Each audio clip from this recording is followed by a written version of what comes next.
Good evening. I hope all of you are doing very well. तो आप लोग सोच रहे होंगे पता नहीं ये आदमी कहाँ गायब हो जाता है इतने दिनों के बाद अपना वीडियो डाउनलोड और ये कुछ कर नहीं रहा है, ना अपलोड कर रहा है, ना हमें कुछ मौका दे रहा है। लेकिन कुछ पर्सनल रीजन की वजह से मैं कर नहीं पाया।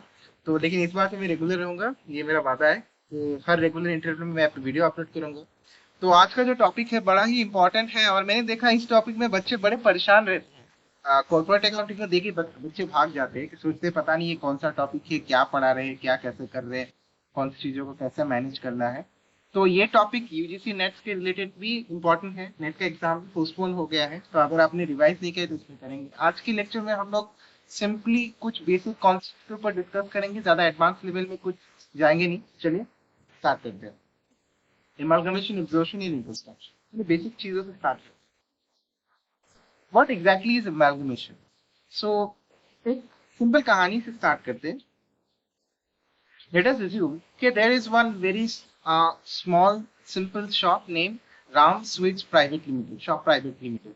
एक दुकान है मिठाई की। अच्छा, सिमिलर टाइप ऑफ दुकान है किसी और की जिसका नाम है Lakhan sweets private limited etcetera. दोनों काफी फेमस दुकान है और ऐसा एज्यूम करते हैं इंडिया में इनकी बहुत सारे दुकान है, क्योंकि ये टॉपिक कंपनी से रिलेटेड है। अगर छोटी होगी तो कंपनी तो नहीं होगी, तो इंडिया में इनकी बहुत सारी दुकान है और इन दोनों ने अपनी company form of business setup किया हुआ है। दोनों ये सोच रहे हैं कि हम जो है एक दूसरे के साथ राइवलरी कर रहे हैं, सिमिलर टाइप ऑफ प्रोडक्ट्स में हम डील कर रहे हैं, सिमिलर टाइप ऑफ कस्टमर है हमारे साथ, तो हम राइवल क्यों रहे, क्यों ना हम अपने बिजनेस को एक्सपांड करें, हमारे जो मार्केट शेयर है उसको एक्सपांड करें। तो वो क्या करे, एक एक्सपर्ट के पास से। एक्सपर्ट मेनली कौन होता है? एक्सपर्ट बेसिकली होता है लिक्विडेटर, जो कि प्रोफेशनली क्वालिफाइड सीए हो सकता है, सीए हो सकता है, सीए में कोई भी हो सकता है। एक्सपर्ट के पास गए, एक्सपर्ट से पूछा कि हमें तो ऐसा ऐसा करना है, अपने बिजनेस को एक्सपांड करना है, कि दोनों को एक साथ मिलकर बिजनेस करना है। तो एक्सपर्ट ने कहा कोई दिक्कत नहीं है, आप कुछ बातें हैं जो अच्छे से आपको समझनी पड़ेंगी। अगर आपने ये बातें की, ये सारे स्टेप्स फॉलो किए, तो आपकी जो मंशा है वो पूरी हो जाएगी। So what are those points? Points are really, पहले ये कह रहा है कि एक्सपर्ट कह रहे हैं कि आपकी जो पुरानी बिजनेस है राम स्वीट्स प्राइवेट लिमिटेड और लखन स्वीट्स प्राइवेट लिमिटेड, सबसे पहले तो आप अपनी इन दोनों बिजनेस को बंद कर दीजिए। मतलब बंद, हाँ, बंद करना पड़ेगा। दोनों बिजनेस को बंद कर दीजिए, लिक्विडेट कर दिए। तो उन्होंने कहा कि साहब आप तो बोल रहे हैं कि हमें अपना नया बिजनेस का एक्सपांड कर रहे हैं, आप तो बिजनेस बंद करने की बात करें। बोले चिंता मत करिए, आप अपने पुराने बिजनेस को बंद कर रहे हैं जो पुराने नाम से है। आप क्या करिए, आप एक नई कंपनी फॉर्म कीजिए, अपना एक नया बिजनेस नए नाम से शुरू कीजिए, उसी बिजनेस को कंटिन्यू करिए लेकिन एक नए नाम से आप शुरू करिए। उन्होंने कहा अच्छा, तो हम क्या नाम रखें? जो नाम आपको अच्छा लगे कुछ भी नाम रख लीजिए, कोई दिक्कत नहीं है उसमें। लेकिन आपको एक चीज आपको यहाँ पर इंश्योर करना होगा कि आपके जो शेयर होल्डर्स है, राम स्वीट्स प्राइवेट लिमिटेड के जो शेयर होल्डर्स थे और लखन स्वीट्स प्राइवेट लिमिटेड के जो शेयर होल्डर थे, वो दोनों आपके नए कंपनी में ऑटोमेटिकली शेयर होल्डर्स हो जाए। ये चीज आपको ध्यान में रखनी पड़ेगी। ओके, उन्होंने कहा कोई दिक्कत नहीं है, चलो हम लोग क्या करते हैं ना, हम राम को अपने नाम नए बिजनेस के नाम से हटाते या फिर लखन को हटाते, दोनों हाथ मिलाते, मिला के नई कंपनी फॉर्म ऑफ बिजनेस को सेटअप करके जिसका नाम रख देते हैं Ram Lakhan private company limited. अगर मैं यहाँ पर समझाने में कामयाब हुआ तो I hope all of you are getting an idea here. Amalgamation form of business is a type of business where two or more company or two company join hands together with the intention to carry out their business, and their old form of business is not continue। Business जो होता है liquidate हो जाता है, लेकिन style of business जो होता है वो कंटिन्यू हो। इसका मतलब यहाँ पर एक पुरानी कंपनी बंद नहीं हो रही है और दोनों पुराने कंपनी भी बंद नहीं हो रहे हैं, उनका फॉर्म ऑफ बिजनेस कंटिन्यू हो रहा है और एक नई कंपनी सेटअप हो रही है। मतलब नई कंपनी सेटअप होने का मतलब क्या? एमालगमेशन। हाँ, इसका मतलब कि ये दोनों एमालगमेशन की फॉर्म में जा रहे हैं। दोनों ने एक दूसरे के बिजनेस को कंटिन्यू किया, हाथ आगे बढ़ाया, दोनों चल रहा है। अगर टेक्निकल लैंग्वेज में हम लोग बात करें, टू और more company doing similar type of business, first ये गो इनटू लिक्विडेशन। हाँ, सबसे पहले उनको लिक्विडेशन में जाना पड़ेगा। सबसे पहले उनको लिक्विडेशन में जाना पड़ेगा। लिक्विडेशन में जाने के बाद अपनी पुरानी फॉर्म ऑफ बिजनेस को जो है बंद करना पड़ेगी, फर्स्ट स्टेप। उसके बाद उनको नई कंपनी सेटअप करनी पड़ेगी। अगर ये दो चीजें फॉलो हो रही है, किसी भी फॉर्म ऑफ बिजनेस अगर कुछ भी तरीके का डीलिंग कर रहा है, तो हम उसे सिंपली केस ऑफ एमालगमेशन कहेंगे। इसको हम लोग मर्जर भी कहते हैं, बिकॉज दोनों कंपनी ने हाथ मिलाया, मिला के अपना बिजनेस को एक्सपांड किया। सो It can also be defined as merger of two or more business to form a new company, which is also called amalgamation. So merger और amalgamation में कोई बड़ा डिफरेंस नहीं है। अगर मैं क्विकली रिकैप करूं की पॉइंट, तो सबसे पहला पॉइंट क्या होगा कि पुराने बिजनेस को लिक्विडेशन में जाना ही है, बंद होना है। ओके, नया कंपनी जो है फॉर्म होना है, तो नया कंपनी फॉर्म हो रहा है। जो शेयर होल्डर्स दोनों कंपनी के automatically become share holders of new company. जब हम प्रैक्टिकल सम की तरफ बात करेंगे तो वहां पर सारे कुछ टेक्निकल पॉइंट्स है जिसे हमें ध्यान में रखना है। अभी के लिए तो हम लोग कॉन्सेप्ट समझ रहे हैं, उतना हमको आगे जाने की जरूरत नहीं है। अकाउंटिंग एस्पेक्ट्स पे हमें क्या करना है, अकाउंटिंग एस्पेक्ट्स में हमें जो पुरानी दो कंपनी है यहाँ पर बंद हो चुकी है उनकी जनरल एंट्रीज पास करनी है, और नया कंपनी जो फॉर्म हुआ है उसकी अकाउंटिंग एस्पेक्ट जो है उसको हमें लिखना है। तो बड़ा ही आसान है। एमालगमेशन का कॉन्सेप्ट आई होप क्लियर हो गया। नेक्स्ट कॉन्सेप्ट में चलते हैं, तो दिस कॉल एब्जॉर्प्शन। एब्जॉर्प्शन भी यहाँ पर क्या हो रहा है, देखिए एब्जॉर्प्शन मतलब यहाँ कहानी को सब बदल देते हैं। प्लेयर्स वही रखते हैं, Ram sweets limited and Lakhan sweets limited. यहाँ जो है लखन स्वीट्स लिमिटेड ये सोच रहा है कि मैं जो हूँ राम स्वीट्स लिमिटेड से फाइनेंशियली बहुत स्ट्रांग हूँ, मेरे पास बहुत सारे कस्टमर्स हैं और मेरी मार्केट रेंज भी फिर बहुत ज्यादा अच्छी है, मेरे एसेट्स भी मेरे पास अच्छे हैं, मेरे पास फाइनेंसर भी अच्छे हैं। क्यों ना मैं राम स्वीट्स प्राइवेट लिमिटेड को, जो मुझे कई दिनों से बहुत टक्कर देती आ रही है, को मैं खरीद लूं। आप मेरी बातों पर ध्यान दीजिए, मैं क्या कहने की कोशिश कर रहा हूँ, इसको मैं खरीद लूं। पहले कहानी में क्या था कि दोनों कंपनी सोच रही कि हम मिलकर काम करेंगे, लेकिन यहाँ लखन स्वीट्स प्राइवेट लिमिटेड ने अपना इंटेंशन बदल दिया। ये सोच रहा है कि मैं जो है राम स्वीट्स प्राइवेट लिमिटेड को खरीद लूं का मतलब इसका जो पुराना बिजनेस है ऑब्वियसली वो बंद हो जाएगा, लेकिन मेरा जो बिजनेस है लखन स्वीट्स लिमिटेड वो चलेगा। मैं ऐसा क्यों कर पा रहा हूँ, मैं इसलिए कर पा रहा हूँ, मेरे पास ज्यादा फाइनेंशियल रिसोर्सेस है, मेरे पास ज्यादा मार्केट शेयर है। हो भी सकता है मार्केट शेयर इतना डबल ट्रिपल ऐसा कुछ नहीं, लेकिन मार्केट शेयर ज्यादा हो सकता है, मेरे पास ज्यादा फाइनेंसर है, मैं इस पोजीशन में हूँ। तो यहाँ पर कहानी में थोड़ा सा ट्विस्ट आया। यहाँ पर फिर से हम जाएंगे लिक्विडेटर के पास, लिक्विडेटर बोलेगा कोई दिक्कत नहीं है, पुरानी जो कंपनी है मतलब राम स्वीट्स प्राइवेट लिमिटेड जिसे आप खरीदना चाहते हैं उसको आप ऑफर दीजिए, कितना पैसा देना चाहते हैं क्या नहीं, उसको बंद कर दीजिए, और उसके बाद इन सारी बातों को ध्यान रखना है। तो पहला जो है वो एमालगमेशन से पूरा मिलता है। देखिए क्लोजिंग ऑफ ओल्ड बिजनेस, तो यहाँ पर जो बिजनेस है सिर्फ राम स्वीट्स प्राइवेट लिमिटेड का बंद हो रहा है, लिक्विडेशन में जा रहा है। पहले एमालगमेशन में क्या होता, दोनों का बंद होकर नया फॉर्म हो रहा था। यहाँ एक इंपॉर्टेंट पॉइंट है, no new company will be form. Absorption में कोई नई कंपनी फॉर्म नहीं होती है, जो बड़ी कंपनी होती है वो पुरानी कंपनी को अपने अंदर संभाल लेती है, जिसका नाम ही होता है एब्जॉर्ब, अपने अंदर समेट लेती है उसको। The share holders of old company, मतलब यहाँ राम स्वीट्स की बात कर रहा है, और may not become shareholders of purchasing company। यहाँ परचेजिंग कंपनी कौन सी होगी, purchasing company is Lakhan sweets limited. लेकिन एमालगमेशन में क्या था, एमालगमेशन में नई कंपनी फॉर्म होती थी, दोनों के शेयर होल्डर्स नई कंपनी के ऑटोमेटिक शेयर होल्डर्स हो जाते थे, या फिर कुछ कंडीशंस को फुलफिल करके, जो हम आगे डिस्कस करेंगे नेक्स्ट लेक्चर में। यहाँ नहीं हो रहा है, यहाँ पर बड़ी कंपनी जो है लखन स्वीट्स लिमिटेड है, राम स्वीट्स लिमिटेड को अपने अंदर समेट ले रही है और नई कंपनी को फॉर्म नहीं करे, क्योंकि इसका इंटेंशन ये नहीं है कि दोनों को मिलकर आगे काम करना है। उसका इंटेंशन ये है कि मुझे अपना business being Lakhan sweets private limited, मुझे अपना बिजनेस को आगे चल के बढ़ाना है। तो मुझे अपना बिजनेस बढ़ाना है, मुझे लेके चलना है। So absorption is a form of business style where existing company purchases another existing company and no new company is formed। no new company is formed, ये सारे लाइंस जो है ज्यादातर एग्जाम्स में आते हैं, पूछे जाते हैं, कौन सा सिचुएशन बताया जाता है, फिर इंटरव्यू में भी बहुत सारे सिचुएशन बताया जाता है और आपको पूछा जाता है कि बताइए if two company decided to form a new company but the existing company, one of the existing company is not going to continue their business, it is a case of amalgamation and absorption। तब आपको ध्यान रखना है, this is a case of absorption not amalgamation। amalgamation में हमारे पास compulsory था कि new company form होना है, दोनों को अपना बिजनेस फॉर्म ऑफ बिजनेस जो है वो कंटिन्यू करना है। पुराना बिजनेस जो सेटअप था, उनका स्ट्रक्चर जो था, एसेट्स लाइब्रेरी सब कुछ हम लोग बंद कर दे रहे हैं, लिक्विडेट कर रहे हैं, लेकिन फॉर्म ऑफ बिजनेस को कंटिन्यू कर रहे हैं। यहाँ ये नहीं होता, ये हमें ध्यान पे रखना है। तो एब्जॉर्प्शन समझ में आया। ओके, नेक्स्ट में चलते हैं रिकंस्ट्रक्शन में।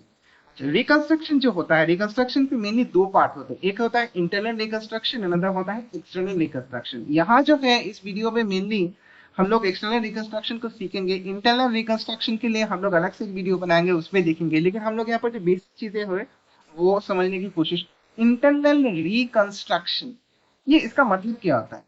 देखिए, अगर मेरी कंपनी है जो बहुत दिनों से लॉसेस में चल रही है, हमारे पास एक्यूमुलेटेड लॉसेस जो है बहुत ज्यादा बढ़ गए हैं, और मेरे पास ट्रू सेंस में जो एसेट्स है वो सफिशिएंट नहीं है जो मेरे लॉसेस को कवर अप कर पाए। क्या मतलब, कुछ समझ में नहीं आ रहा है? सिंपली ये बताता हूँ। समझ लीजिए मेरे पास एक कंपनी है, यहाँ पर इसका स्ट्रक्चर जो है कुछ कुछ ऐसा है, मैं ज्यादा डिटेल में नहीं लिख रहा हूँ। समझ लीजिए 1000 इक्विटी शेयर्स ऑफ 30 ईच मेरे पास है कुछ। फिर से कुछ दिनों बाद मैंने कुछ इशू किया, 1000 इक्विटी शेयर्स ऑफ से 20 ईच है, और 1000 इक्विटी शेयर्स ऑफ 10 ईच है। अब आप बोलेंगे कि यार इतने सारे इक्विटी शेयर्स, वो भी अलग अलग टाइम पे यूज करें, लेकिन इनका अलग अलग प्राइस भी क्यों? कंपनी को रिक्वायरमेंट थी, पैसे की जरूरत थी, उसने इशू किया, ये हुआ। कंपनी को बहुत दिनों से लॉसेस हो रहे, तो लॉसेस जब होते हैं सेट साइड्स में, हम लोग क्या करते हैं, जब लॉसेस जो होते हैं, लॉसेस सारे यहाँ पर आ जाते हैं, यहाँ पर वो लोग रिफ्लेक्ट करते हैं हम लोग लॉसेस, और यहाँ पर हमारे मेनली एसेट्स होते हैं, टेंजिबल इंटेंजिबल एसेट, इन्वेस्टमेंट जो भी होता है हमारे पास वो होते हैं। अब आप एक बात बताइए, यहाँ पर अगर मैंने 10,000 यहाँ पर लिखा, और यहाँ पर मैंने 10,000 लिखा, और यहाँ पर लॉसेस मैंने लिख दिए 8,000, और मेरे पास ये एसेट्स है 2,000, तो क्या आप मुझे बोलेंगे कि आपके पास इन रियल सेंस जो एसेट्स है वो जो है 10,000 की है? इन रियल सेंस मेरे पास एसेट्स तो 10,000 की नहीं है मेरे पास। तो ये सारे सिचुएशन जब ऑर्गेनाइजेशन में प्रॉब्लम फेस होती है, ऑर्गेनाइजेशन से दिखता है कि ये सारी प्रॉब्लम मुझे आ रही है, तो वो अपने अंदर चेंजेस करने की कोशिश करता है, अपने अंदर, मतलब इंटरनली, ना बाहर से कोई मदद लेता है, ना किसी को कहता है कि आप अपनी मेरी कंपनी आके खरीद लो। से फॉर एग्जाम्पल फर्स्ट स्टेप में क्या ले सकता हूँ, ये जो है 30 रुपए का शेयर है, इसको मैं 10 रुपए में कन्वर्ट करूँ, मतलब इसको 3 गुना कर दूं, 3000 शेयर इंटू 10 इच, तो सेम वैल्यू आएगा 3 लाख का जो है, या 30,000 का जो सेम ही आएगा। इसको भी कर दूं, दो के जो है मैं 10 कर दूं, यहाँ 3 पे 10 कर दिया, ये तो 10 का 10 है, 10 ही रहेगा। ये सारी चीजें करूं, उसके बाद मेरे जो डिवेंचर्स होल्डर्स है उनको कन्वर्टेबल शेयर्स में कन्वर्ट कर दूं, तो ये सारी चीजें करने से मेरे पास क्या होगा, मेरे पास वो सारे सफिशिएंट कैपिटल आएगी जिससे जो है मैं लॉस को उसको सेटअप करने के बारे में सोच सकता हूँ। सेटअप करने के बारे में, अगर मेरे पास रिजर्व एंड सरप्लस कुछ मैं क्रिएट कर पाऊँ तो उसे सेटअप करने की कोशिश कर सकता हूँ। इससे क्या होगा, मेरे इसकी रियल वैल्यू जो है, रियल वैल्यू का पिक्चर सामने आएगा, जो मेरे कंपनी में कुछ प्रॉब्लम क्रिएट नहीं करेगा, और जो मेरे इन्वेस्टर्स को भी अट्रैक्ट करेगा। तो इसके बहुत सारे मेथड होते हैं। एक मेथड ये होता है कि चलो हमने जो है अपना जो कैपिटल है वो रिडक्शन में मूड में ले गए, कैपिटल को अल्टर कर लिया, सरेंडर ऑफ वैल्यू हो गया, कुछ कंपनसेशन दे दिया, कुछ कॉम्प्रोमाइज कर लिया, ये सारे मेथड्स होते हैं। तो अभी सारे मेथड्स में अभी डिस्कस करने नहीं जा रहा हूँ। So for the conceptual purpose, internal reconstruction ये होता है कि इंटरनली हम लोग ये सारी चीजों को करते हैं। रीजंस मैंने बता दिया, मोटा मोटा मैंने बता दिया। एक्सटर्नल रिकंस्ट्रक्शन और इंटरनल में फर्क क्या है? एक्सटर्नल रिकंस्ट्रक्शन में भी कंपनी ये सारे प्रॉब्लम को फेस करती है, लेकिन कंपनी के पास ये ऑप्शन नहीं होता है कि मैं इंटरनली सारी चीजों को मैनेज कर लूं। तो वो कंपनी क्या करता है, कंपनी ये ऑफर देता है कि दूसरे बाहर की किसी कंपनी को, आप आओ मेरे साथ एमलगमेंट कर लो, आप आओ, आप मेरे साथ आके अपनी कंपनी को परचेज कर लो, एक्सेट्रा कर लो। या फिर वो ये सोचती है कि मैं काम क्यों नहीं करता, मैं अपने कंपनी का नाम ही चेंज कर देता हूँ ताकि मेरी कंपनी का जो ब्रांड इमेज है वो मार्केट में बदल जाए। 1996 में एक यूएस यूटीआई की स्कीम थी, यूएस 96 बड़ा पॉपुलर हुआ था, उसमें बहुत सारी प्रॉब्लम हुई थी। प्रॉब्लम इन द सेंस कि लोगों से पैसा लिया, पैसे के साथ का ऑब्वियसली लोग एक्सपेक्ट कर रहे थे हमको डिविडेंड या फिर इंटरेस्ट मिलेगा, वो मिला नहीं, लेकिन गवर्नमेंट का इन्वॉल्वमेंट होना पड़ा, गवर्नमेंट ने रिटर्न दिया। तो उस टाइम के बाद जो है कंपनी का बड़ा नाम बदनाम हो गया था। इन सारी चीजों में कंपनी क्या करती है, अपने नाम को बदल देती है, कंपनी एक्सटर्नली अपने आप को चेंज करती है, करके मार्केट में लाती है। क्या इसमें अकाउंटेंट्स का पार्ट है? बिल्कुल है, क्योंकि आप पुरानी कंपनी बंद हो रही है, नई कंपनी बन रही है, हमको काउंटिंग एस्पेक्ट से चीजों को लिखना पड़ता है, मैनेज करना पड़ता है। जैसे अभी पॉपुलर आता है कि मार्केट सबका है बहुत, उसमें जो ऑप्शंस आते हैं बहुत सारे कंपनीज के, जो हमारे वो होते हैं ब्रोकर्स जो हमें करते हैं demat account offer. Angel broking बड़ा पॉपुलर है, उसने अपना नाम बदल दिया एंजल वन लिमिटेड, लेकिन उसका काम वही है। किस कारण से किया है क्या नहीं, वो स्टडी का पर्पस है कि स्टडी के पर्पस आप कर सकते हैं। So external reconstruction is a form of reconstruction in which same company change it's name and may try to change its structure either by going with the liquidation or might receive certain kind of offers from the other company. So ये सारी चीजें हो सकती है। देखिए आज हम लोग कंसेप्चुअल चीजों के बारे में फोकस कर रहे हैं, अगर डिटेल और टेक्निकल चीजें आज इग्नोर है। ओके, तो कुछ टर्म्स है जो रिपीट होती रहती है, जैसे परचेजिंग कंपनी होगी, परचेज कर रही है, जैसे राम लखन में वो कर रहा था, लखन स्वीट्स लिमिटेड राम लखन को परचेज करे एब्जॉर्प्शन के केस में, तो उसको न्यू कंपनी कहते हैं, ऑब्वियसली उसका अपनी कंपनी है। अच्छा, इसको हम लोग एमालगेमेटेड कंपनी भी बोलते हैं। एमालगेमेटेड क्यों बोलते हैं? क्योंकि एमालगेमेशन में वो जा रही है, वो एमालगेमेशन पे जा रही है, इसलिए हम लोग इसे एमालगेमेटेड कंपनी भी बोलते हैं। और ये ट्रांसफरी कंपनी भी है, इसका मतलब है ट्रांसफरी। क्यों ट्रांसफरी? क्योंकि इसमें सारे लोग ट्रांसफर आ रहे हैं, ट्रांसफरी है, कुछ भी आ रहे हैं, मर्ज हो रहे हैं, इसके साथ सेटलमेंट हो रहा है, ट्रांसफरी है। तो सेलिंग कंपनी क्या होगा? सेलिंग कंपनी को वेंडर कंपनी भी कहते हैं, ये होगा ओल्ड कंपनी। अच्छा, ये एमालगेमेशन के लिए जा रही है, मतलब ये एमालगेमेटिंग के बारे में सोच रही है। ओके, मतलब ये अपने आप को ट्रांसफर कर रही है। हाँ, तो फिर इसको हम लोग बोलेंगे transferor company. So transferee company, transferor company, simple सा चीज है। ट्रांसफरी मतलब है मेरे पास आ रही है, मैं एमालगेमेशन हो रहा है, मतलब परचेज, ऑब्वियसली मैं परचेजर कंपनी, मेरे पास चीजें आ रही है। ट्रांसफरर मतलब क्या आ रहा है? ट्रांसफरर मतलब मैं सेलिंग कंपनी हूँ, मैं रेडी हो गया हूँ अपनी कंपनी को दूसरे कंपनी के साथ मिलाने के लिए, मैं समझौता करने के लिए तैयार हो गया हूँ। तो मेरा है एमालगेमेटिंग प्लस ट्रांसफरर। ट्रांसफरी मतलब परचेज, टेक्निकल टर्म से याद रखिएगा, ट्रांसफरर कंपनी, ट्रांसफर कंपनी।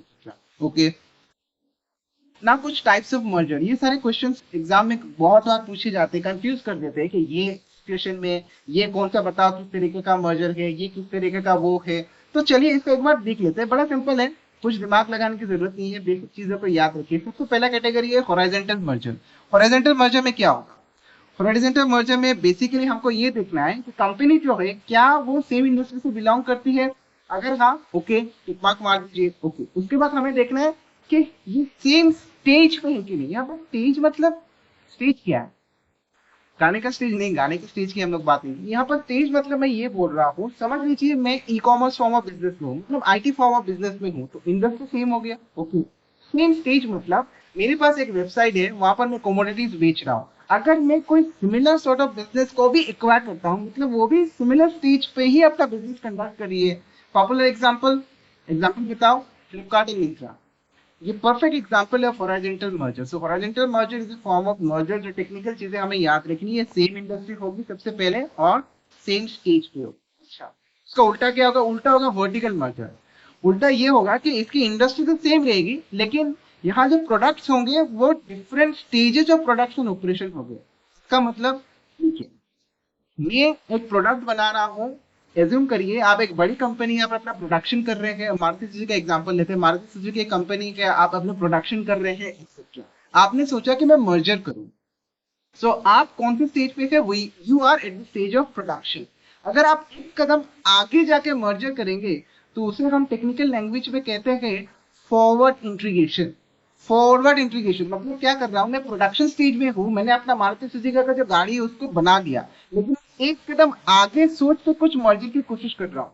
गाड़ी बनाने के बाद मेनली जो नेक्स्ट स्टेप होता है वो क्या होता है? नेक्स्ट स्टेप तो वही होता है ना कि मैं रिटेलर को पकड़ू, शोरूम में जाकर गाड़ी को बेचूं, तो मैं क्यों ना मैं अपने रिटेलर को खरीद लूं। पॉसिबल है, हाँ, मारुति सुजुकी ने किया है, रियल लाइफ एग्जांपल है, मारुति सुजुकी ने नेक्सा को खरीदा है, तो ये एग्जांपल हो गया forward integration. Forward integration is a type of integration where a company take a step ahead beyond production. Production को बेच रखिए, वो आगे जा रहा है, सिमिलर इंडस्ट्री है, लेकिन अपने प्रोडक्शन और ऑपरेशन का आगे जाके उसको एक्वायर कर रहा है। So this is the case of forward integration. तो बैकवर्ड में क्या होगा?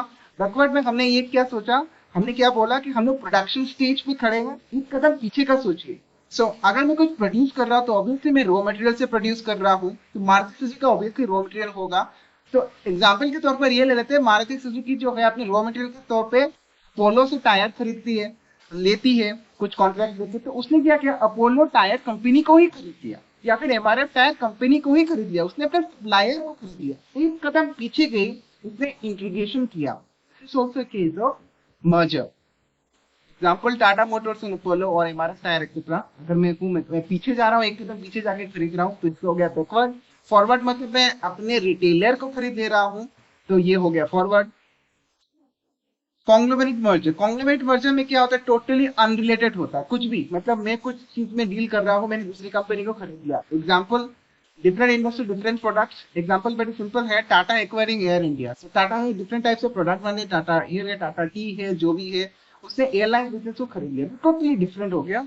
Conglomerate merger. नेक्स्ट होता है कॉन्जेनरिक मर्जर। अच्छा, कॉन्जेनरिक मर्जर और वर्टिकल मर्जर में बहुत समय क्या होता है, उससे कंफ्यूज हो जाता है कि ये तो सेम ही है, ये तरह नहीं, लेकिन इसमें एक बेस पतला सा डिफरेंस है। क्या है, देखिए सेम इंडस्ट्री तो होगा ही, सेम इंडस्ट्री तो होगा, ये कॉमन चीज है, उसमें भी था वर्टिकल मर्जर में, लेकिन डिफरेंट प्रोडक्ट लाइन होगा।